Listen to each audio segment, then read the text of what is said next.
Hi everyone, my name is Dishita Turakhia and I'm a PhD student at MIT with Professor Stefanie Mueller, and I'm very excited today to talk about Adapt2Learn, a toolkit for configuring the learning algorithm for adaptive physical tools for motor skill learning. Let me begin with recapping some of the prior work in the area of motor skill learning with adaptive physical tools. We presented this work at TEI recently, where we showed that adapting tools based on learners' performance can significantly improve results in motor skill learning. So for example, in the case of learning to throw basketball in the hoop, we built an adaptive basketball stand that adjusts its hoop diameter and adapts its hoop height as the learner improves in their skill. The goal is to use physical adaptation to adjust the task difficulty such that it is neither too hard nor too easy for the learner. Our studies showed that such auto-adaptive training led to higher learning gains when compared to conventional static and manually adaptive training methods. A key contribution for achieving this auto-adaptation was the learning algorithm that we developed. This algorithm sensed the learner's performance and adapted the tool to maintain the task difficulty at the optimal challenge point at all times. So while in our prior work we showed that the physical tools that adapt using our learning algorithm can help in motor skill training, the next question that remained unexplored was how can we help support designers in the design and creation of such adaptive tools for various motor skill learning. We addressed this question in our current work, where we first conducted a formative study to understand the challenges designers faced in creating adaptive training tools. We then built Adapt2Learn Toolkit to support designers in addressing those challenges. And finally, we built several applications to evaluate the generalizability of Adapt2Learn. Let us start first with the formative study. We conducted this study for 8 weeks in a bi-weekly design studio format with 32 participants grouped in teams of 2. We asked the teams to design, prototype, and build an adaptive training tool for a motor skill of their choice. By letting the teams choose the motor skill themselves, we were able to explore the design space of adaptive training tools for various motor skills and identify the common challenges in building them. Participants started with brainstorming 10 ideas each and then selected one idea per team that they used for designing and prototyping their tool, and finally for user testing. During the 8 weeks of study, we observed their design process, prototype implementation, and the algorithm development. Finally, we conducted semi-structured interviews with 8 volunteering participants. And we were quite impressed with the variety of creative designs developed for a wide range of motor skills. The applications range from sports, for example, this adaptive skateboard that sensed the learner's balancing skills and adapted the board length, to music, for example, this adaptive piano that sensed the learner's note timings and actuated the keys to lift up and down. There were applications in other motor skills, such as learning sign language using this adaptive glove, and even walking in heels using this adaptive heels, where as the learner's balance improved, the heel height is increased. In the study, we observed that the participants faced several challenges in different stages of creating adaptive training tools. In the design stage, the participants found choosing the appropriate sensors and actuators challenging. Please refer to the paper for design guidelines we provide to help designers with this step. In the implementation stage, they face a common challenge of quick prototyping and building robust hardware. We don't address this challenge as there are several toolkits in HCI to help designers with this aspect.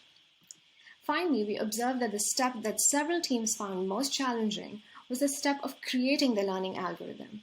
Only 5 out of 16 teams deployed an algorithm of some form. Because this challenge is unique to the motor skill learning, our work focuses on supporting designers with this step of creating learning algorithm for their designs. In particular, the teams faced 2 specific challenges. First was configuring the learning algorithm itself. This involved mapping the sensor values to the actuator values such that the performance sensed caused the adaptation of tool's task difficulty optimally.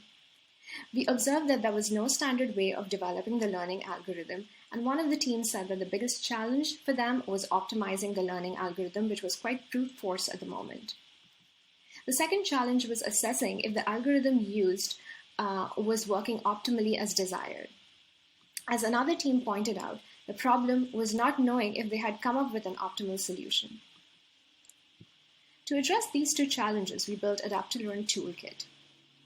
Adapt2Learn Toolkit has two components. First, to help designers with configuring the learning algorithm, we built a user interface that designers can use to configure their sensors, actuators, and respective threshold values, and our UI auto-generates the learning algorithm for their tool. And secondly, to help designers with evaluating the generated learning algorithm, we built a visualization tool that shows them how the tool is adapting according to the learner's performance in real time. I will now quickly demonstrate how the user interface works with a walkthrough of the configuration process. And I will use the example of adaptive basketball from earlier. The first step is for designers to register sensors and sensor states in the UI. So for example, we register a piezo sensor to detect a board hit and register the piezo values for board miss as a failure state and values for board hit as success state. Designers then register additional sensors, that is the switch sensor to detect a basket hit, and then register the switch values for basket miss as a failure and basket hit as a success state. The second step for designers is to register actuators and actuator states in the UI. So for example, we register a servo motor to tighten and widen the hoop and register the servo rotation values for hoop widening as failure state and hoop tightening as success state. Similarly, designers register additional actuators, that is the stepper motor to raise or lower the stand. And then register the stepper motor rotation values for stand lower as failure state and stand raise as a success state. Finally, designers define evaluation units and generate the code. This code is a microcontroller script with our learning algorithm that is auto-generated and customized for the physical tool. It can now be deployed to the microcontroller and used to adapt the tool for motor skill training. To evaluate if the auto-generated code with the learning algorithm is adapting optimally, we also built a visualization tool that plots in real time the chart of learners' performance, their improvement in scores, and the moments when the tool adapts to a harder or an easier setting. This visualization helps designers in assessing the timing of adaptation with respect to the learner's skill levels and check if the tool is adapting optimally. To test if Adapt2Learn generalizes for various designs and sensor actuator combinations, we built several examples. We built and configured an adaptive armband with single sensor actuator combination. This armband supports learners in keeping their elbow straight during a golf swing.